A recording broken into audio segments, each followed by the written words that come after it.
ئەبێت نوێژ ژیانمان بگۆڕێ،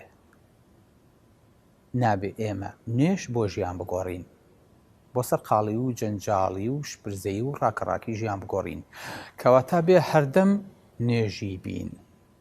بەڵێ سبحان الله، چۆن نەتوانی هەردەم نوێژی بیت؟ وەکو سەحابەکانی پێغەمبەری خوا صلی الله علیه وسلم کە خوای گەورە وەصفیانەکا فەرمێ تەراهم ڕوکعن سوجەدا، بەردەوام ئەدبینین لە ڕکوع و لە سوجدەیا بوون. واتە ئەمە صیفەتێکی مولزەمی سەحابە بوو. چۆن ئەڵی کەسێ ڕیشی هەیە و کەسێ باڵای بەرزە؟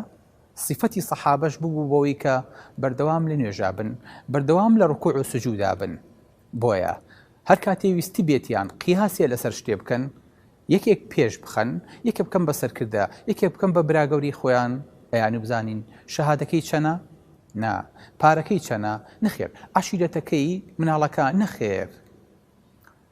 ئیمامی عەلی کە باسی ئەبوو بەکرەکات کە خەڵیان بژار بۆ خەلیفەیی ئەفەرمێ فاخترنا لدنيانا من رضيه نبي الله لديننا صلى الله عليه وسلم.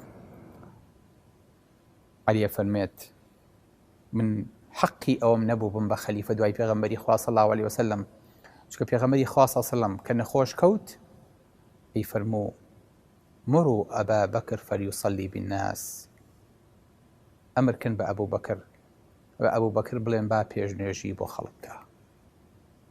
پێغەمبەری خوا صلی الله علیه وسلم نەیفەرموو ئەبوو بەکر با خەلیفە بێ دوای من، بەڵام خەڵکێک تێگەیشتن مادەم پێغەمبەری خوا صلی الله علیه وسلم ئەبوو بەکر لە نوێژا پێشەخا، کەواتە ئەکرێ لە شتی تریشا پێشکەوێ.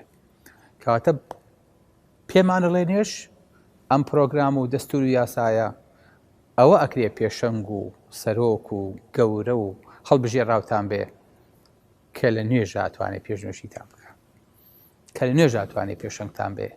سبحان الله، سەیری ئەم قیاسە جوانە بکە خۆشەویستەکانم.